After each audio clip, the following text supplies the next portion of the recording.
going this week? Right there now. He said, like, he didn't hear you, Fred. He's away this week. Okay, so Deputy Mayor's gonna run the meeting. Yeah. Deputy Mayor Deputy West. Mayor, you're running the meeting. This meeting. Oh, I thought you were talking about another meeting. I thought Is it flipped? to that. No, that was Flipped. Kim. He was saying. Never mind. Flat tire again. You all ready? Yes, ma'am. Of course not.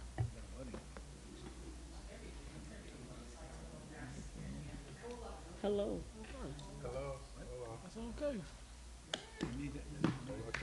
There you go. I was getting ready to say, what's the other part of it? Because I'm lost. Everybody here? We will now call this Monday, October 6, 2025, 2 p.m. deliberative meeting to order. Mr. Solicitor. Deputy Mayor, members of council, members of the public, welcome to the Monday, October 6th, deliberative meeting for the city of Chester. There is an ordinance, first reading of Bill Number 4, enacting new Article 513 entitled Traffic Calming Measures to Establish the Criteria and Guidelines for the Installation for Traffic Calming Measures on city-owned roadways specifically designed for the reduction of speed in residential areas. Following resolutions will be before council for passage. Resolution 109, authorized the installation of a handicapped parking zone in the 800 block of Pusey Street. Resolution 110, authorize approval of a grant in the amount of $2,523 from the Delaware County Interactive Gaming Revenue Authority grant for the purchase of smoke detectors by the Bureau of Fire. Resolution 111, authorize approval of a mutual aid and assistance agreement with the Logan Township Fire Department to provide the necessary apparatus and manpower to assist with fire emergency operations and first aid services upon request.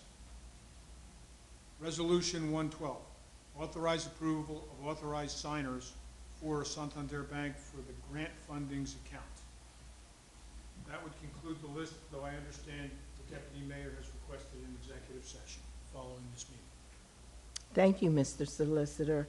Are there any, well, just for the record, I just want to state that Councilwoman Williams, Councilman Fred Green, Councilman Shaquan Davis, and myself are in session. I just wanted to know who's all in attendance today. Are there any questions? I do. I have a question on R110. R110. Yes, how many smoke detectors will that purchase, and will they be directly given to our residents? And how will the residents be able to get them? Good afternoon, Deputy Mayor and Council. I do not know exactly how many that will purchase, but it will be used to supplement our current supply. And any resident or community member who needs smoke detectors, they can call fire headquarters directly, and they can set up an appointment with our fire prevention officer, Rice, and we will come out and install them. Thank you. Yep. Anything on 111 while I'm here? Yes. Okay. Can you explain 111? So 111 is just a formalized mutual aid agreement between us and Logan Township, New Jersey, specifically for the Commoner Barry Bridge and the river. Half the bridge is in Chester, half the bridge is in New Jersey. We work together out there with them on a regular basis. It just puts an agreement together in place, something that should have been done 30 years ago. It's required by New Jersey. It's not something we're asking for, but it's required by New Jersey. So we're not going to be going over in New Jersey fighting fires all the time. It's just basically to cover the Commoner Barry Bridge and the Delaware River. Okay, that was my next. Yeah, it's... Will you guys be entering into Jersey if they need assistance? So on the bridge and in the river, yes. Outside of the bridge, though? Or Not just that we're aware of as of right now. specifically for the Specifically, bridge? this is being done for the bridge and the river. If something were to come more of that, I'm sure the commissioner would come back to council and discuss that further. But as of right now, this is just for the bridge and the river. And is there any compensation that has to be No, given between either no. party? We don't bill them when we go there, and they don't bill us when they assist us. Are there any additional questions from council?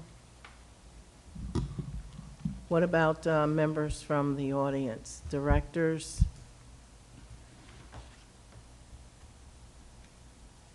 Does any of the directors have anything they would like to say at this time?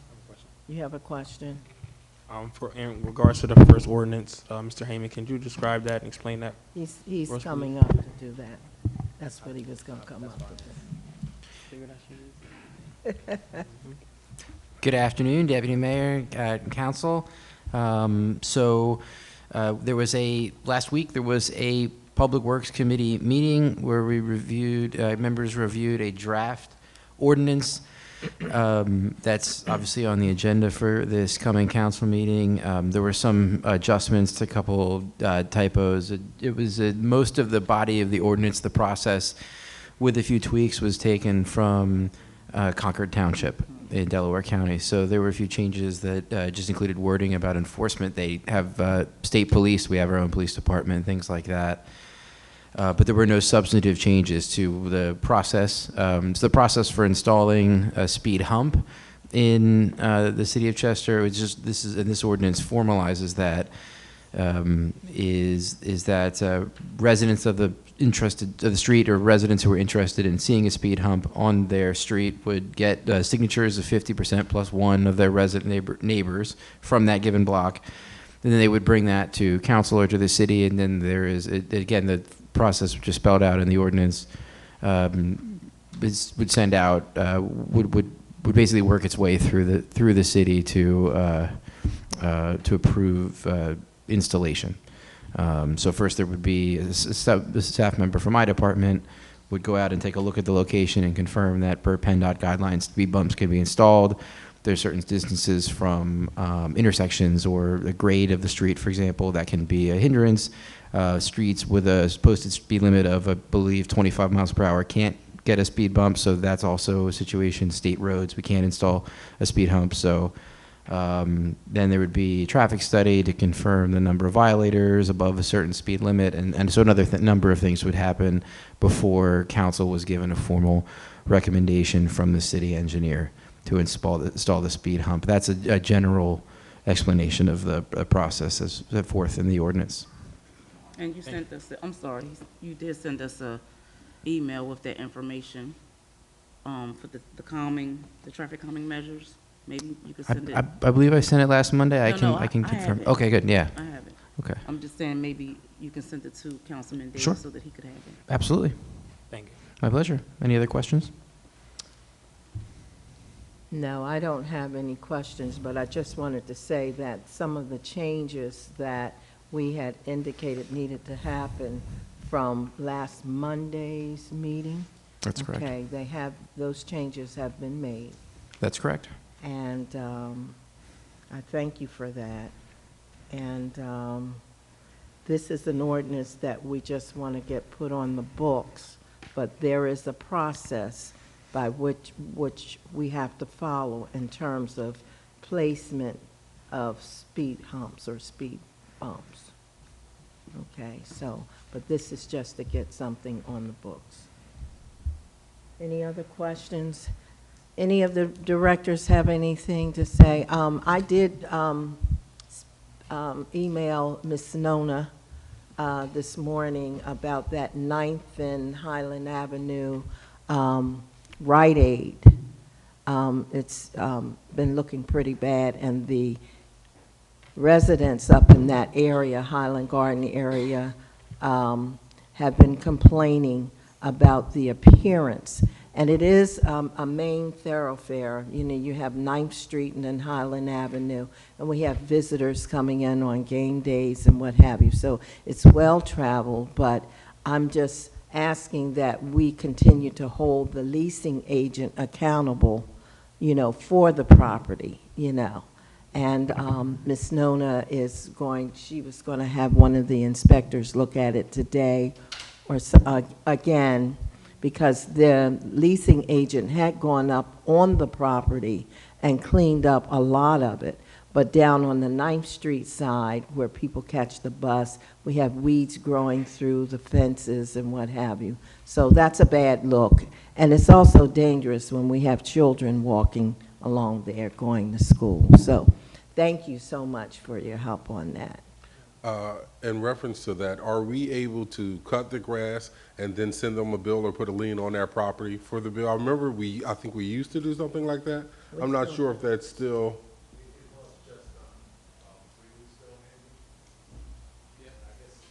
What was just done? The cut or? Okay.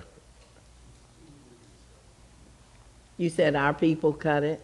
Okay, but we do lien the property still. That's still in effect. So without commenting, Council, without commenting on the L&I process, I'm familiar with this location, and obviously the brush was growing under the sidewalk to such an extent that we felt that it was potentially dangerous to our residents walking down that sidewalk. Obviously, it's a very there's a lot of traffic there, so it was trimmed back along the sidewalk by Public Works staff a few weeks ago. And I just have one more question while you're up there, Mr. Heyman. Sure. Are we still utilizing Colliers Engineering? The yes, Colliers is still the city engineer. Okay, thank you. Yep, no problem.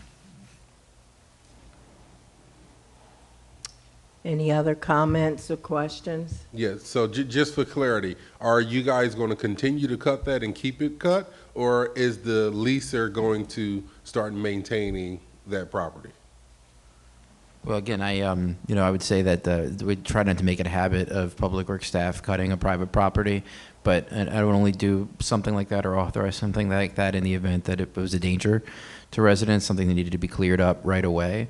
But certainly the property owner is still responsible for maintaining their property. But again, that's a separate matter from the issue Public Works was involved in, which was just get that sidewalk cleaned up. I would very much like to not see Public Works staff do that again, if avoidable. Okay. Yeah. So did the leasing agent respond? Have they been responsive?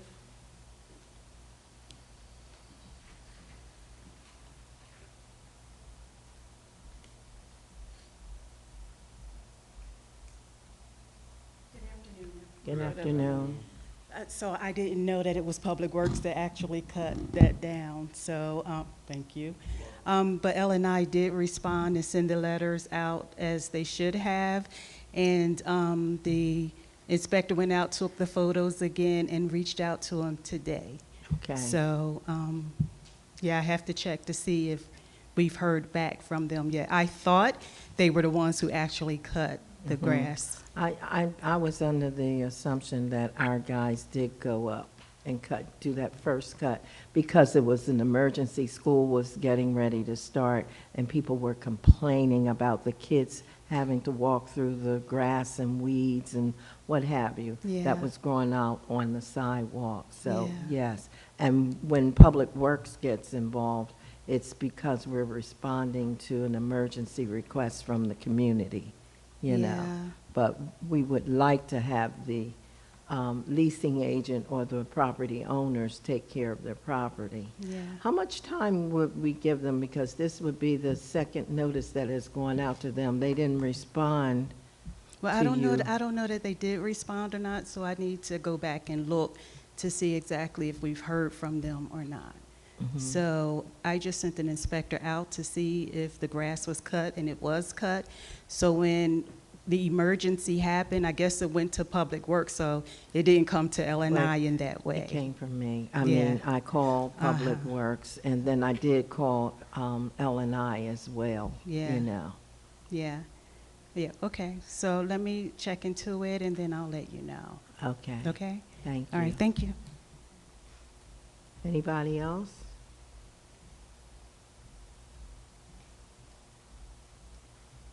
All right. If there are no other comments or questions, this meeting is adjourned. Andrew?